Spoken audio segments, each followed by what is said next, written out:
Tino, how are you? Agustin, I'm sorry. Agustin, I love you. I call you Tino. I know. Welcome. Good evening, people. Good evening and good morning and good afternoon somewhere out there in the world. This is EBE and Augustine Marin. all right, on the face of a hero. And we have a dynamic hero here today. My. What'd you think of his bio? Oh my God, I am so impressed. I love it. I love the idea of people giving back. That's the whole thing. A lot of people are out there, they're selfish. They says, I'm just gonna do for me.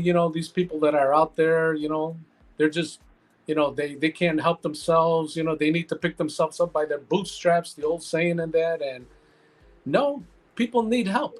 People need help. And Marcus, our guest, he has done that. He is Amazing, isn't it? absolutely. And we're going to hear his story. He Yes. is on the platform today so that we can know a little bit more about who he is and why he does what he does.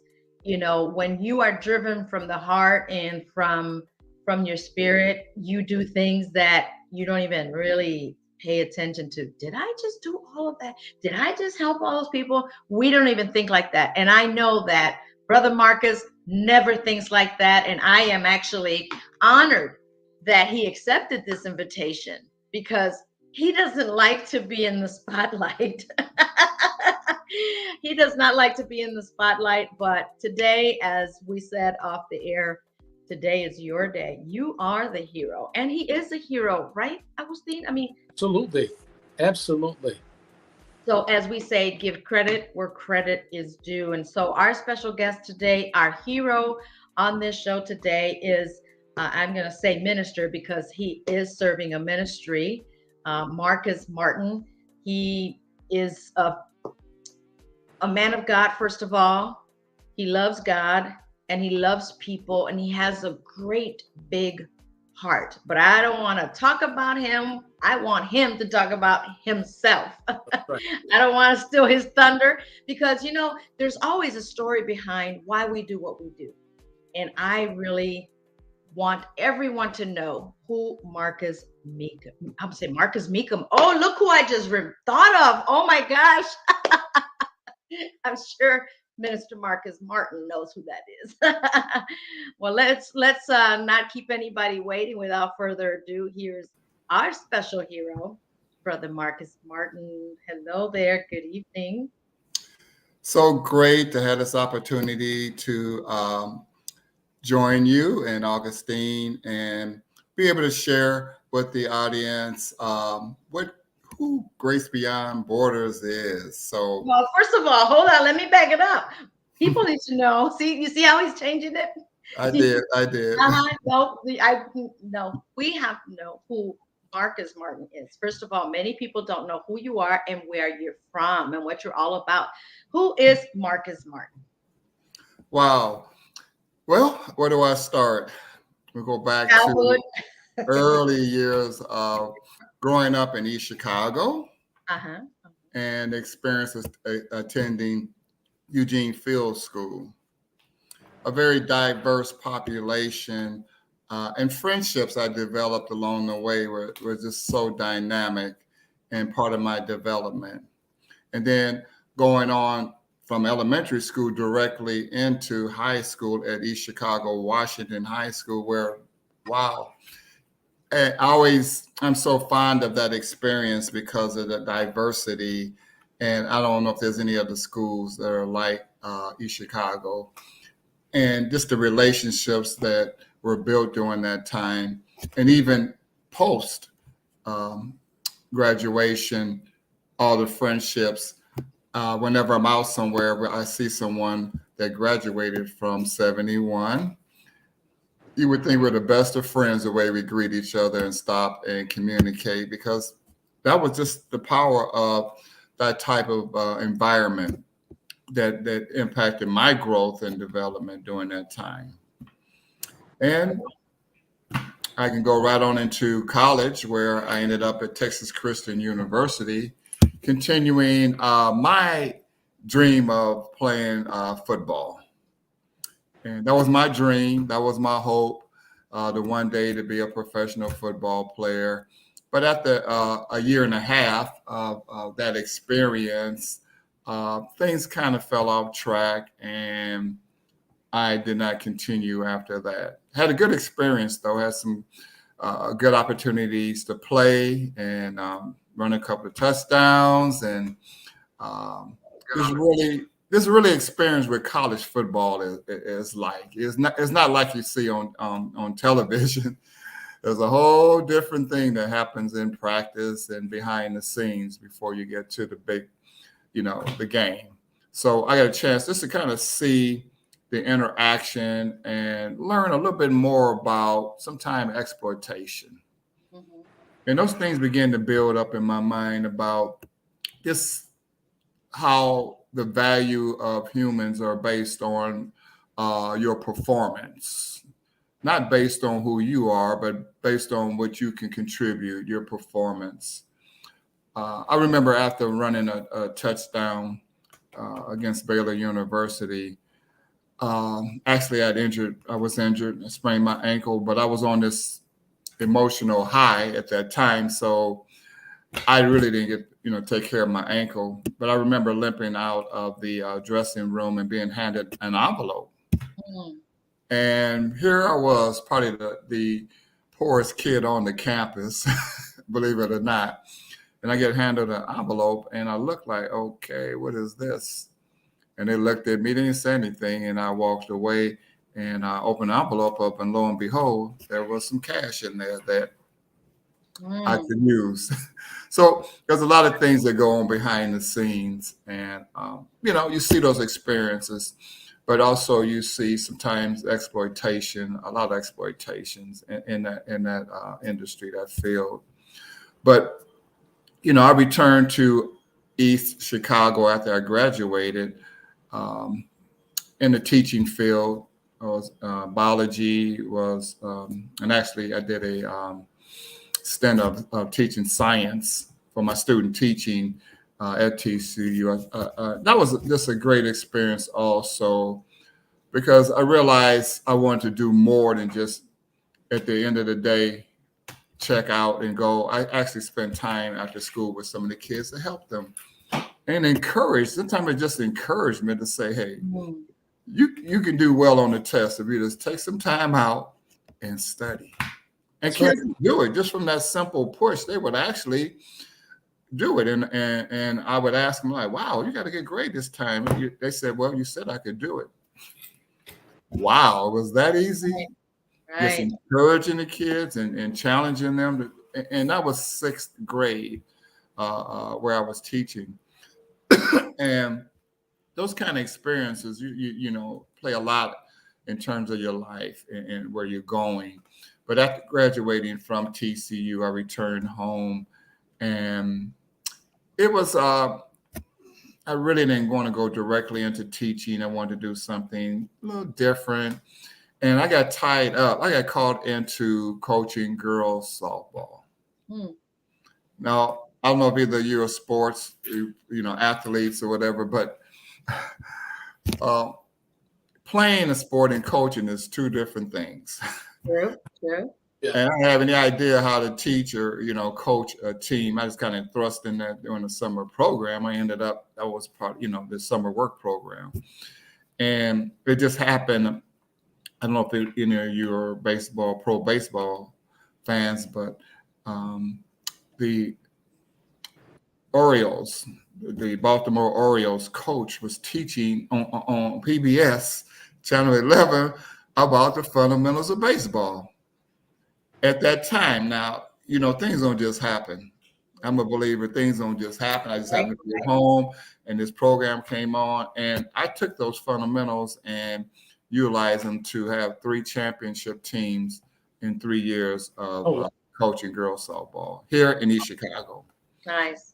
And the experience was so great. For me and for the girls. And when I get to our Women Children's Mission here in East Chicago, my legal counsel that really handled all the paperwork for our mission actually played shortstop on one of my championship teams. And when I ran into her prior to us obtaining the building, she told me, "Well, you taught us to be champions." I was like, "Wow." Wow. And she ended up really playing a very integral role in making sure that every I was dotted, every T crossed, everything for our building. So all the paperwork, she handled that, and it was truly a blessing because you know sometimes people don't realize all that's needed when Right. you move into this Right. arena, and that was huge because you know the tons of paperwork that was coming through, and she took care of all of that and made sure that we had everything that we're supposed to have before we made the down payment, pass on the down payment checks to make sure everything was taken care of. So I was grateful for her. But just seeing and remembering some of the experiences in East Chicago growing up, this made me really get involved with working with youth. So I began a career actually working at the Pennsylvania Center for Twin City Community Services back then, where Tom McMullen was the CEO. And that really thrust me into just that desire to be creative and working with young people, having some freedom to really work with them in some programming.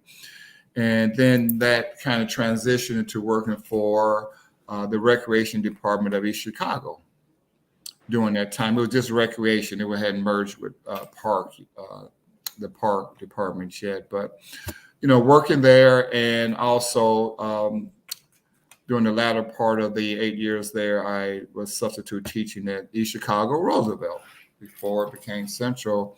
So all of that, just being involved in understanding the trust building and those type of relationships. And it was at the Clemente Center where really I had one of the most dynamic youth councils there that I helped create.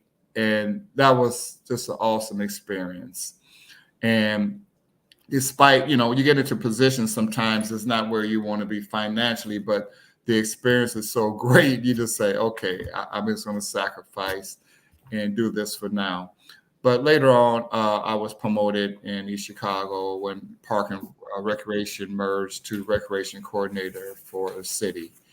And so, you know, doing that, but there was just a deeper desire in terms of my work. And I ended up working with the Boys and Girls Clubs of Northwest Indiana, primarily out of the John Will Anderson Boys and Girls Club in Gary. Mm-hmm. So that was, now we're talking about 20 plus years of just with Boys and Girls Club in various capacities. But now I'll get to the calling in which attending Apostolic Church of God in Chicago, where I ended up going, not realizing that how large the church was. Initially 1,500 people, and then they built a new sanctuary that said 2,500. Well, I didn't come from a church background, so that was a lot of people for me. and you know, just seeing that. But during that time, you know, going to church faithfully and things, I just felt uncomfortable and felt like, well, I should be doing more. And I just didn't know what to do because I worked an evening job, and most of the ministries operated, you know, in the evenings. But one did not. One operated on Sunday after the service, and found out it was called Feeding the Homeless for Christ Outreach. And that was in October 2001. I had my first baptism into ministry work. And this ministry was on the streets. It wasn't behind, you know, inside the church. Hey, everybody come here. No, we were on the streets reaching out to people.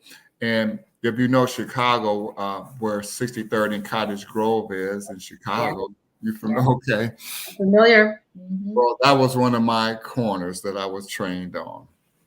63rd and Cottage Grove, 47th and Cottage Grove, and a number of other streets in Chicago, but primarily on the west side at the Algell Park Field House and Union Park Field House in Chicago. Those were the big places where we had the much larger events every single month. So I got a lot of training during that time and a better understanding of what was going on in the homeless population. But around, let's say 2008, December, I just felt this urge to start looking over in Lake County. While I was working with Boys and Girls Club, I was the administrative office in Gary. And I just felt this urge to really begin to look at what was happening in our neck of the woods. And I won't forget on 15th Avenue and Broadway, 15th Avenue and Broadway, there's a gas station. And on my way home, I stopped at the gas station.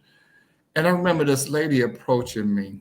She stood back and she said in this real small voice, she was asking me for something. And I couldn't hear her, and I, got a little closer. And she said, could you get me a $1 sandwich from the restaurant that was there? I said, sandwich. Excuse me, I'm sorry. Is it a $1 sandwich? A $1 sandwich. And I said, sure. But, I was ready to get more than just a $1 sandwich. Right. But that's all she wanted. She refused any other thing. And that really broke my heart. I'm like, wow. That's all she asked me for. Other people ask for $5 and they want this, they want a lot more. But Right. She just wanted something to eat. The place sold more food, dinners, but all she wanted was just a $1 sandwich. And that really moved me. And I remember communicating with her another time, and she was telling me some of her progress because she was in a homeless situation. And those kind of things is really begin to draw you into your purpose and why I'm here. So moving forward, I really felt that God was calling me to do something in that arena. Wasn't sure exactly, but something related. And I was still working with the Homeless Outreach Ministry in Chicago. We're very, very active in leadership there and did a number of key things working with the team, the volunteers. And Liz, I did something, similar to what Pastor Muncy does on a whole different level, illustrated sermons. Mm-hmm. They call them illustrated sermons. People call them gospel skits. But I led that and found out there weren't any rehearsals for it. It was just asking volunteers, giving them a script and say, if God speaks to your heart, can you do this? And people would bring a real life experience out there to really touch the people who are out there watching it. It really moved them in understanding the gospel of Jesus Christ and moving them into coming to the altar. I mean, it was such a powerful experience. So I thought that my life would just be there until I, retire. And I didn't know that I would be, continuing outside of that. But that's where my training took place, and I was there until 2019. So as I began to look in the area of East Chicago, I understand in smaller cities and towns, homelessness does not look like it would in a big city. You go to Chicago, you see homelessness in various places, exit ramps, in the streets, by gas stations, any place, you see the panhandlers out there. You get off the expressway to the stoplight, there's, usually the panhandlers working there. But in Chicago, I wasn't seeing that. So in 2013, while sitting in the library on Chicago Avenue, now I got to have my strategy and plans on, okay, Grace Beyond Borders. We got this part. Okay, you got to plan. You got to have a plan in place. But during that time, I was planning. I put my earbuds in and said, let me take a little break. And just as clear as we're talking here, I heard in my spirit, you're not spending enough time on the streets. Mm. I took my earbuds out. I said, oh, okay. So at the end of June 2013, I went out I began the outreach on the streets. And that meant going to places where the targeted population was hanging out in local parks. But in that process, seeing where understanding the drug addiction and that was going on out there, and the morning people, what particular drug, the heroin was out in the mornings. I didn't ask me a question. They told me this. This, white people are sitting out there. No, really don't. But because they want to get that, they looking for that fix. I said, oh, okay. But also knowing your cocaine that was around that area, and then around the perimeter of the park, outside the park, crack cocaine. But the king of them all, alcohol. So in that environment, I was asked by alcoholic to pray with the people. I said, wow. I said, okay. I was like, okay, God, how do I do this? And so that was the beginning of what we call a prayer circle, where people just hold out hand. Anybody want to come and pray? So I would have anywhere from 10 or 12 people that would come out. Then I received a call from one of the Christian sisters from Highland, who was part of a parent group working with Ileana Christian High School in Lansing. And she said, on Wednesday and Fridays, we're responsible for the lunches. And she said, we have all these lunches left over. You think that you can utilize those lunches? I said, oh, let me think about it. But in the end, I was able to take those lunches they had, hot lunches. I had the food bags to keep them warm. Wednesdays, different type of sandwiches, and on Fridays was usually pizza. And I took that out to the park and to serve the people. But we had a prayer circle, we had a sign-in sheet.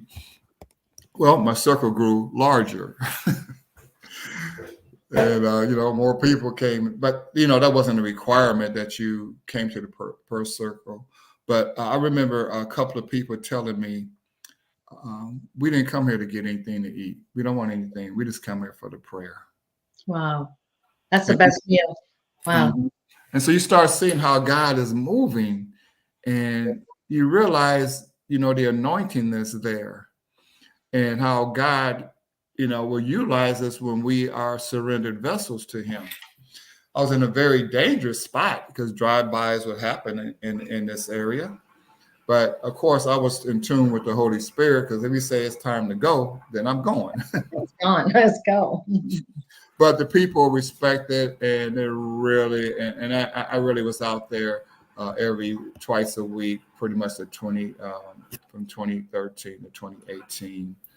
And during that time, I remember one of the women coming up to me. I want to say it was around 2014, and said, I've been looking all over for you.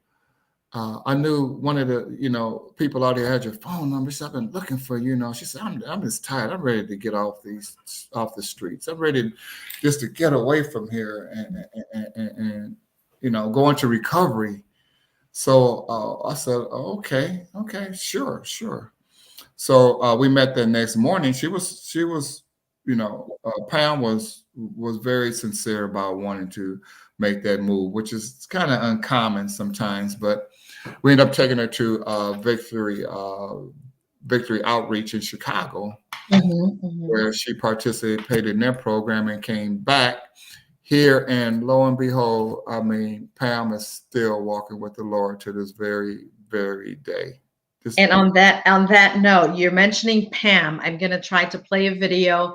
Thank you for joining us tonight. This is The Face of a Hero, and the spotlight hero today is none other than my brother, Minister Marcus Martin. He's the founder and the executive director of Grace Beyond Borders. It is a non-for-profit organization, and he has had a heart to give back, but to help the homeless. And you're going to hear of the places that he has truly gone under and may have risked his life in some cases. And we're going to hear from him in just a few minutes, but bear with me, guys. I am actually going to try to put in a video here. So bear with me.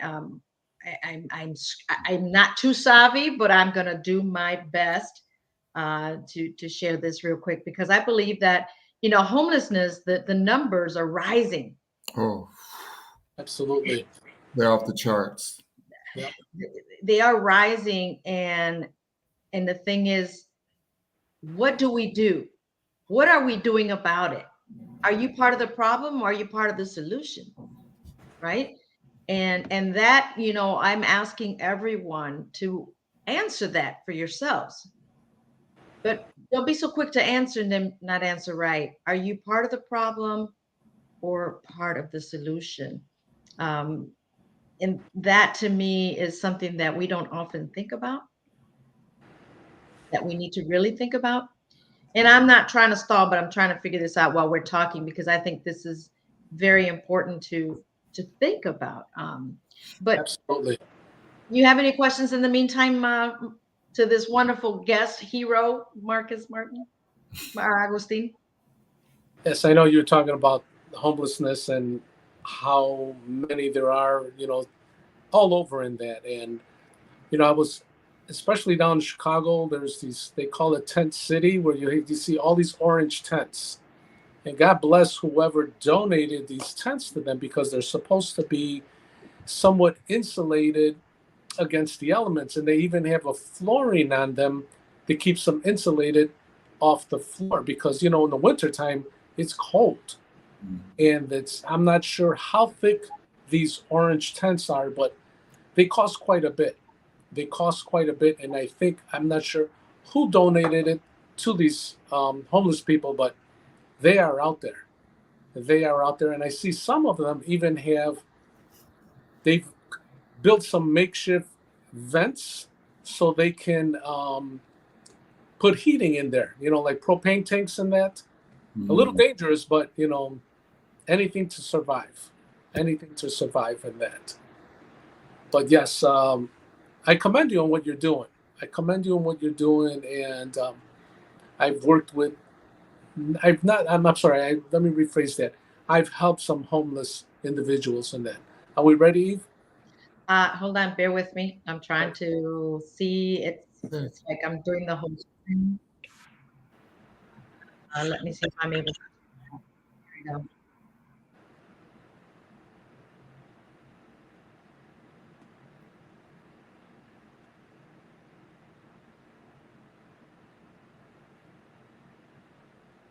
Is the mute button off on the video? Is that the beginning? No.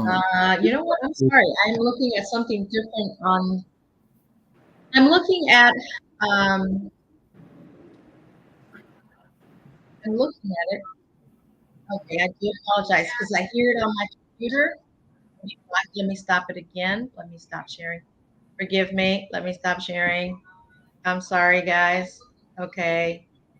I was watching it on because I multitask, so I'm watching it from another device so that I am seeing what you, the viewers, are watching, and I was able to hear it.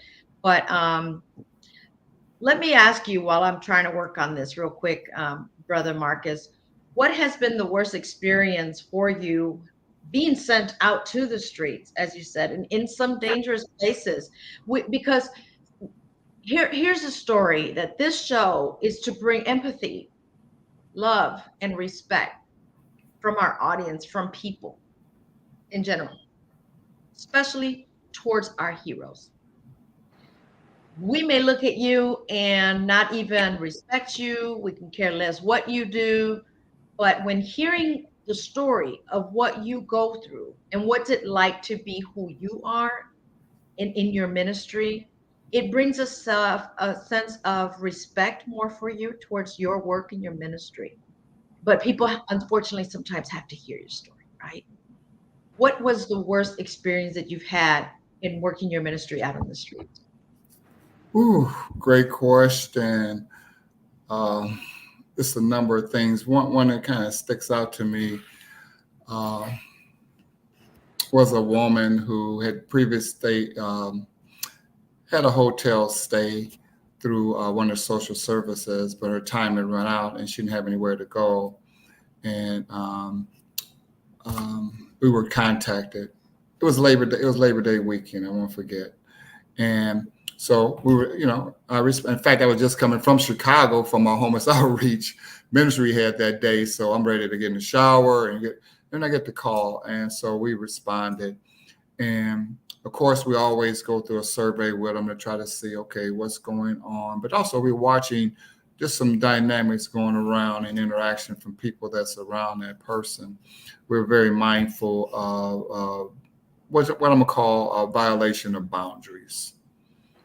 And you can see that there was some, just watching body languages of people that really weren't in really close to that person, but obviously had other motives. So anyway, during the time I was doing the intake with her, we came to a point where she shared with me that the previous week, she said, she actually had stayed, been told that it was okay to stay in a vacant apartment in this building. And people said, oh, it should be fine. And so she stayed there. Now, during the time she was in there overnight, she had a visitor that came in and sexually assaulted her. She had not communicated that with anyone. I was the first one to hear that information. So that's changed the whole process of what we were doing, because I felt like, okay, it was a week ago, but she needs to go into the hospital over in St. Catherine. I said, well, if I can get her to go there. So I had one of my women volunteers we call Safe from Harm. We always have, we're transporting a woman. One of our women staff or volunteer with us, so there's a male. So anyway, the sad part about it is that when she became homeless because of an issue with a relative, because she's supposed to have had a house, but the relative did not provide it. So her children were taken away from her. Mm-hmm. So she's already dealing with homelessness. Now her children are taken by the state away because she's in a home, she can't provide for them.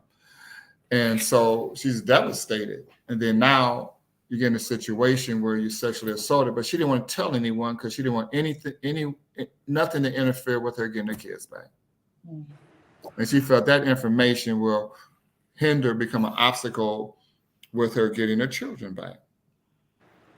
But we were able to get her to the St. Catherine Hospital, willingly go, and our case manager worked with her there. We were able to get her into a place. I didn't have a place at that time, but we were able to get her into a place. And it's just stories like that you see that is invisible. People don't see these kind of things going on, and they don't realize it's not one isolated situation. Right. And we see that all the time.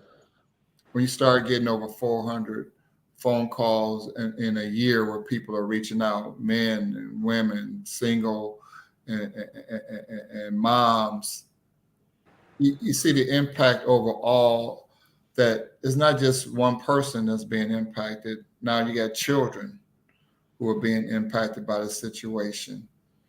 But, in fact, that situation came to my mind when I had the fundraiser, A Night Without a Home. You may be familiar with that. A Night Without a Home. And my first night, I think it was November 8th, that Friday, I stayed on the gazebo by City Hall. I had no idea it was going to be as cold as it was that night, and the wind was just so... The wind was very violent that night. I remember being under the cover. I was protected, but I didn't know what was going on the other side of the covering that I had. So you're just there. You're very vulnerable. But I remember the enemy saying to me, what you're doing is stupid. Mm-hmm. Nobody's going to support this. Mm-hmm. And you can really go home. Nobody gonna know you didn't stay out here all night. You can go home. Mm-hmm. And I thought, first of all, it's not stupid because it came from God for me to do it. It was not my idea. Number two, I said, that woman didn't have a chance to go to a safe place. She had to stay where she was. So I said, I'm going to stay here. And that week, that next week, I got a phone call from the Foundations of East Chicago saying, we want to meet with you. Yeah. And I met with them, and they gave me very significant, support for what I was doing for that fundraiser. And this led me to be able to later on get the building that I have. So that's awesome. When God gives us something, it may be crazy, it may seem insane. Right. But that is so true. That is so true. Let's try one more time, Brother Marcus. Hopefully we can actually see this. And let me see. I am actually viewing it on my phone and see if I'm able to. The volume. No, it's not coming out, is it? I'm actually sharing the screen. Let's see. We're getting some volume now. Mm-hmm. You got volume? Can you hear it? I heard it. Yeah, I heard some. No. Let's see. It should come on. I had it actually playing. It was there. It's on the screen right now. I could see both of you. I do apologize for this technical difficulty, guys. It keeps coming up and then going down, going off. Okay, let's see. There we go. Okay, it's there. Now let me play it. Let's see. No volume. No, it's not. Sorry. And then the video is very interesting to see. It's actually to allow us to hear the testimonies of others. And you can find it on gracebeyondborders.org to play the video if we can't play it here, unfortunately. My apologies, but next time I will be better prepared. Technology. Thanks for playing. We are growing, we are moving, and the thing is, and the most important thing is your story and your big heart and being obedient to what you were called to do. Here is an athlete, right? Here is an athlete, someone that probably had no clue. Did you even have a notion that you were going to be headed in that direction to serve in a ministry such as homelessness? Not at all. I had no idea where I would be serving. I just knew that I felt very uncomfortable going to church, and that's it. I felt there was a calling on my life. I never knew that it would land into the arena of homelessness. Wow. You had your calling. Yes. You had your calling. Definitely. And some people don't even know what is a calling. Do you want to give us the definition, or to our audience that's watching here, the definition of a calling? We have some calling watching and some believers as well. What's a calling? Yes. Best described that it's something that is in your spirit. It's in your spirit where you're in tune. It's like being plugged in. You plug in your laptop, or you plug in your refrigerator, and boom, you got power. But if you unplug, then you're not connected. But when you're connected spiritually, you begin to hear things in your spirit, not in your ears, but hearing things in your spirit, and it's just something that is spoken, but in your spirit, and you begin to see it unfold, and you realize that you're being called and chosen to do something, and it's in line with the Word of God, everything in that whole process. So the voice that's speaking to you, the Holy Spirit. So it's through the Holy Spirit where I got my calling, and to do this work. I was actually at a leadership retreat for the second year that Apostolic Church of God was hosting, and we're out in the suburbs. And I remember we had different rooms we called for different disciplines. One was a prayer room, One was a being silent before the Lord, where you go in and it's just silence. You just there being before the Lord. Another one dealt with, forgiveness. So we had all these rooms. I remember there was 2 rooms I hadn't completed on a Friday when everybody got free time to go out for lunch. And I remember saying, I just want to stay here and finish. And it was during that time when I was in the second of the 2 rooms I was going to, that I was there, and I just heard this very clear in my spirit that it was time for me to do what I was called to do. And that was in 2012. I mean, it was clear. And so it unfolded on that Friday. That Monday when I returned to work, I was called into the office, front office by CEO. So I go in the room, the CEO is there and the senior vice president, and they say, well, we're eliminating your position. And you have 2 options. One, you can take a directorship at one of the clubs, the Boys and Girls Club, or you can take your severance and, you get all your benefits, full benefits. And I had to restrain myself. I was like, wow, this timing. I was like, so you had this long hallway. I waited till I got in the long hallway and I said, thank you, Lord. Thank you. I'm being delivered out of Egypt from Pharaoh. But that's how it unfolded. Like things fall in place. That's wonderful. Wonderful. It's not just one thing. Everything would fall in place that was needed for me to make this journey. And one of the women from East Chicago who went through a homeless situation, I knew her very well, and I watched her go from place to place and really not making progress, not able to find a job. And, I would help and assist her. One day she called me, she says, I'm going to Fort Wayne. I said, okay, what's out in Fort Wayne? She says, there's a place that work with homeless women. I said, oh, okay. So several months later, she calls me back. She says, I have a place, I have my own apartment. I'm working. I said, what? I said, wait a minute. All these years you were here in the homeless situation, that never happened. I said, what was the difference? She said, they cared. And so I wanted to learn more about the place. She invited me out there. I met the CEO and they adopted me. Before I was even incorporated as Grace Beyond Borders, they said, hey, anything that you need, Reverend Donovan Coley, CEO, said anything that you need, we will help and assist you with. And they did. And that's how we were able to get to where we are now. So when you see all those things coming together, you just realize this calling on your life and you seeing it unfolding right before you. And, I didn't go out looking for those things. I did research and I looked at different places and who was working with the homeless.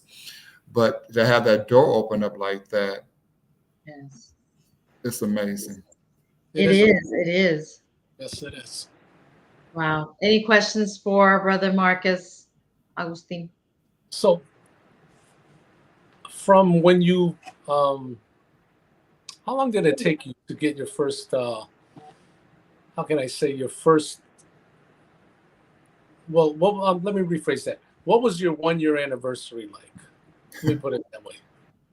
Or 1-year anniversary? What did it look like? Because a 1-year anniversary is monumental. It's monumental. That you made it that far, right? Wow, it's been a year now. My goal was to make contact with 100 people on the streets. And I would keep the names and the number, how many people. And actually, I accomplished that at the end of my first year. I did not have an office. I did not work out of a building. So I spent a lot more time on the streets on both sides of town in East Chicago, some in Gary.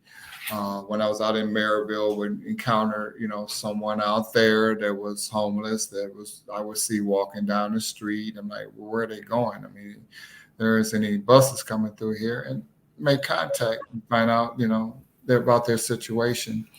But I think having a better understanding of the magnitude, there are homeless people out there, and there was help needed. So that first year, just being able to accomplish what I did on the streets and making the contact and building relationships, because we had one major event during my that first year, which was held at the Salvation Army. This was our Thanksgiving event, and this was huge. And we had over 200, I think it was like 270 people there for our first event.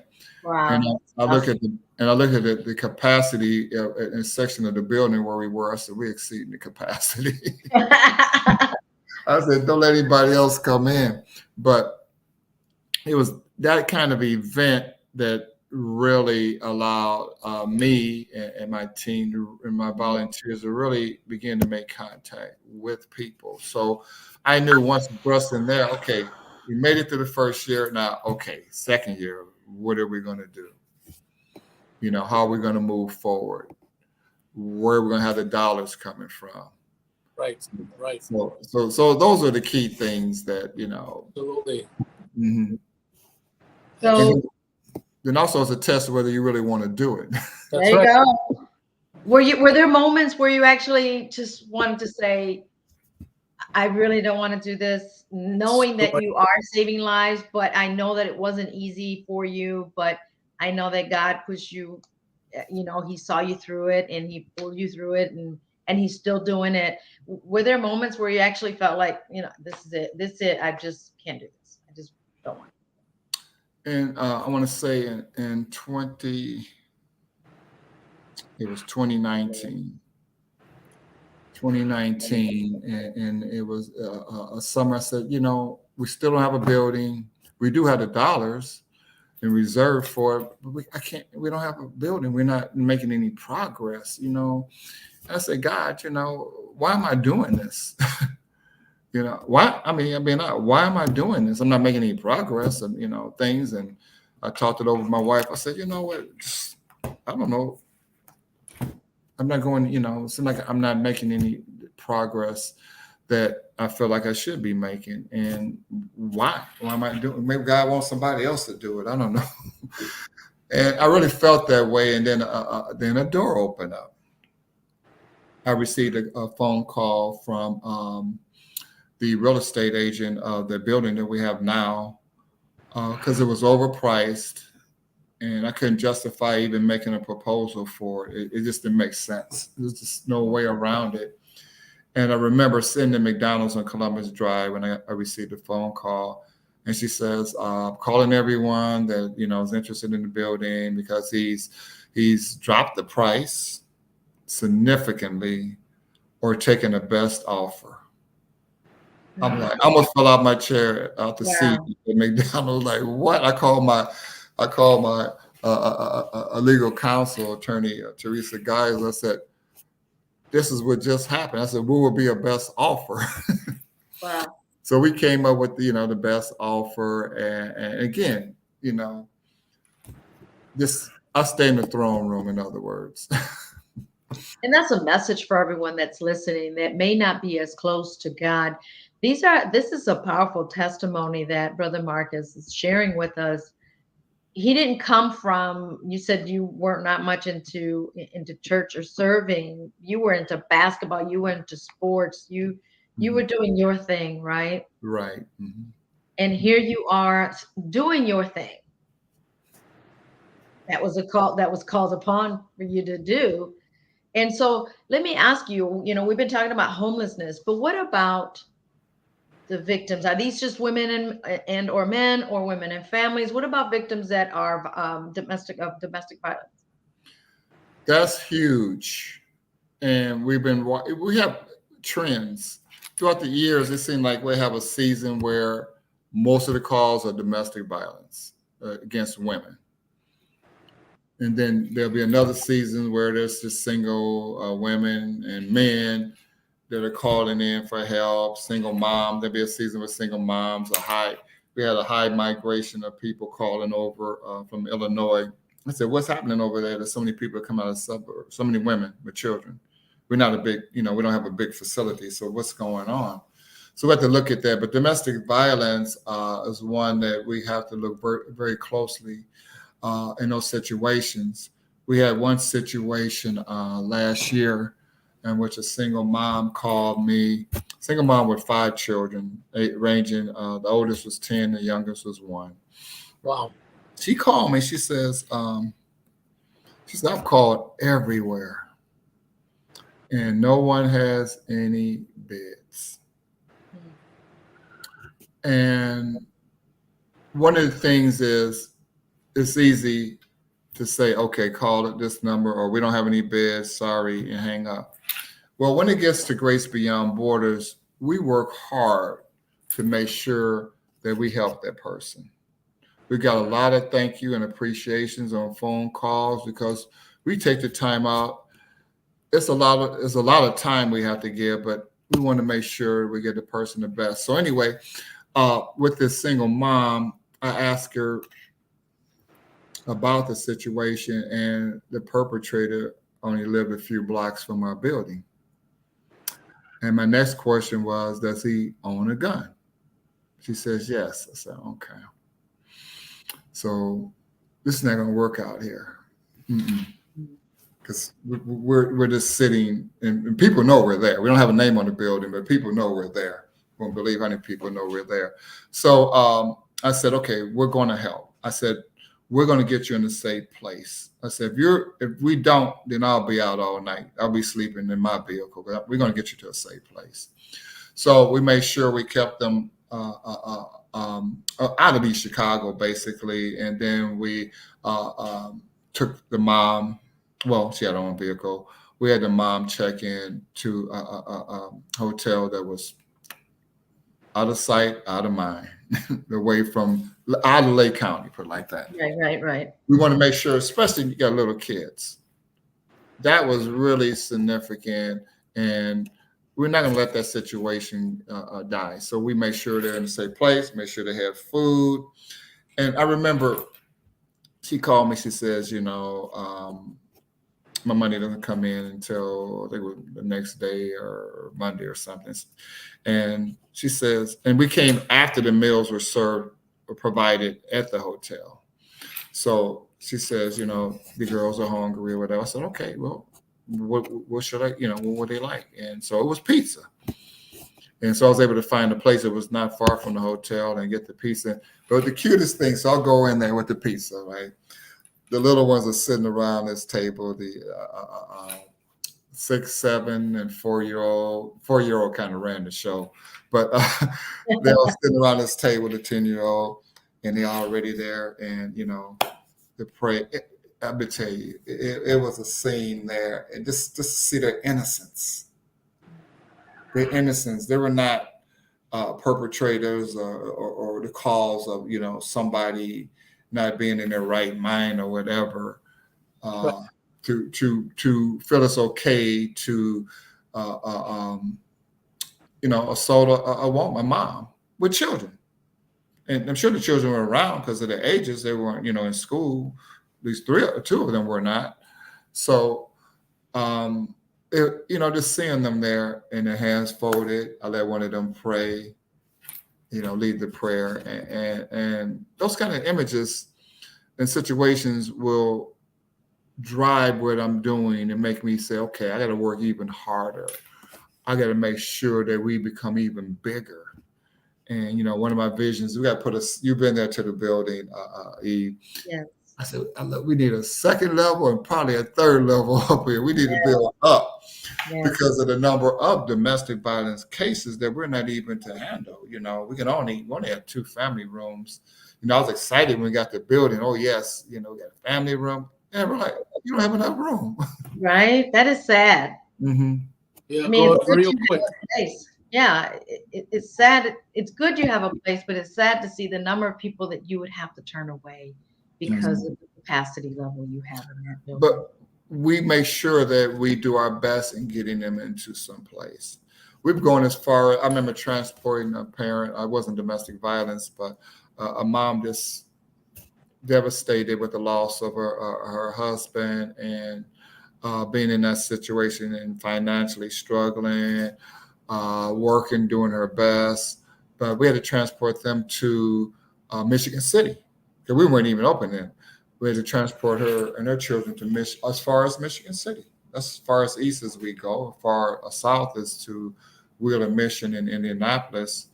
And the furthest west is going to be Chicago, Pacific Garden Mission. So, you know, we work with other, we work in partnerships with other places to make sure that we really bring a solution to a number of them that really want. Now we got who really want a solution, and not a handout.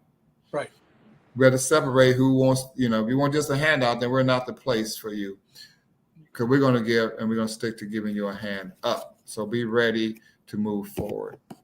Right. And that's a great segue to wrap up this show. I'm going to quote the inspirational quote that you have on your website, Brother Marcus. And for those that want more information, you see the website, gracebeyondborders.org. I love this scripture. For I was hungry and you gave me something to eat. I was thirsty and you gave me something to drink. I was a stranger and you took me in.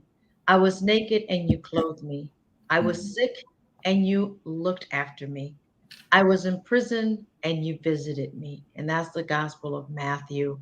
And that is what you are definitely doing, Brother Marcus. You will be blessed tenfold. And as you know, we have to speak things into existence, speak those things that are not as though they were. So if God gave you that vision, and you already have that building, and he's giving you the vision of looking up to 2 more floors, you know, he gives you that vision, what's coming right after that. Thank you. I appreciate you and a joy to meet you also, Augustine. I'm glad I had this opportunity. I couldn't turn it down. That's okay. Eve's called me. I had to just do it. And willfully do it for my sister, you know, and I know you're diligent in what you're doing and the work and your heart for the Lord. You know, I'm very, very familiar with that. So I wanted to do this, and I appreciate you giving me the opportunity. Definitely. We do want to put you out there so that others can bless you. This is being watched from all over the country, and in some cases out of this country, depending on who decides to join in. We are in 6 different platforms. And for those that are on Twitch TV, thank you for joining us as well. Go into the website. What is the most that you need? Obviously, money. We can never have enough, but you know, God will shower that and bless you with that. But what is the most thing? What's your biggest ask right now? Well, just to share with you, for our 10th anniversary, we have. Yes. Happy anniversary. God bless you. Thank you. And I just reminded, I'm 10 years older in that process. But anyway, for our 10th anniversary, I set a goal of raising $100,000 to really help out with the staff. And we're working with a very small staff. We're 24 hours, 7 days a week. Wow. And as soon as we finish this interview, I'm taking a nap because I have the night shift tonight at 11 o'clock. And I need to take a nap before I do that, because after my shift tonight, I have to be on the road to the southern part of Indiana. So I have to get my rest. But yeah, that's our goal. We really want to plug in some more staffing. We want to make sure that we got all the resources and things that we need for the residents that we have in our building now, the family and the other ones. And then also we have more people coming in. And we know that's going to be real taxing on our team, what we have now. We have to grow. So any support for that to help us reach our goal is going to be phenomenal. Well, thank you so much. And I'm sure you could always use volunteers until the funding come in so that you can employ more staff to support you. So what's the best way to reach someone at your office or you in case they'd like to serve and they find that their calling is to also go out and help and bless someone? Because when God wants you to be a blessing, it's a blessing for you as well, right? So what's the best way? Okay, we have some. I mean, the volunteers really drive what we're doing, and we have some super volunteers. I call them super volunteers, but they can always call our 219-392-9932 business line. Again, that's 219-392-9932 and leave a message. But also, gracebeyondborders.org. There's a volunteer application on there. They can complete it online, ship it to us, and we'll receive that and follow up with that volunteer application. And I also put it here on the chat. And thank you, everyone, for joining us. Brother Marcus, thank you once again. I hope that you get enough rest and that you feel energized and ready to serve tonight. And thank you for what you do. Thank you for being obedient to your calling. You are saving lives. You are a hero. Thank you, my sister Eve and my brother Augustine. I appreciate you. And when you're praying and doing your prayers, on the legal pad, that little small line at the bottom where no one writes on that little bitty. If you squeeze Grace Beyond Borders in there, then Grace Beyond Borders NWI Inc. That would be most helpful. It's coming. Wow. It's coming. It is coming. You will have it. Just speak those things that are not as though they were, and it's happening. Yes. God bless you. God bless you, and to everyone. God bless you, and continue to help you prosper in what you are doing there. And hopefully, I can be back on your show when I do get that second level. At least we won't wait till the third. We get it when the second. Yes. As we grow, we want to be able to share with you. Definitely. Thank you once again. You have a blessed evening. You too. Thank you. Thank you. That was great. And there's a lot of heroes out there, and I just could not have him on our show because many people don't realize to what extent people go out of their way to help someone else. That's right. And I so appreciate his work and his dedication to serving. Absolutely. It's just great. I think the difference between him and, let's say, a first responder is that I'm not saying all, they get a paycheck. This guy is out there, like he said, he's got to be on night shift. This is his passion. He's doing it from his heart. He's doing it from a heart. That is a true hero. That's true right. Hero. Amen to that. And so we need people to go and donate. We need people to sow a seed into Grace Beyond Borders. I know we went over just a few minutes, but it's okay. It's the message. That's the message that's being put here on this broadcast. The message from a humble man that had no idea he was going to do what he's doing now. And because he said yes to God, this is why he is saving people every single day.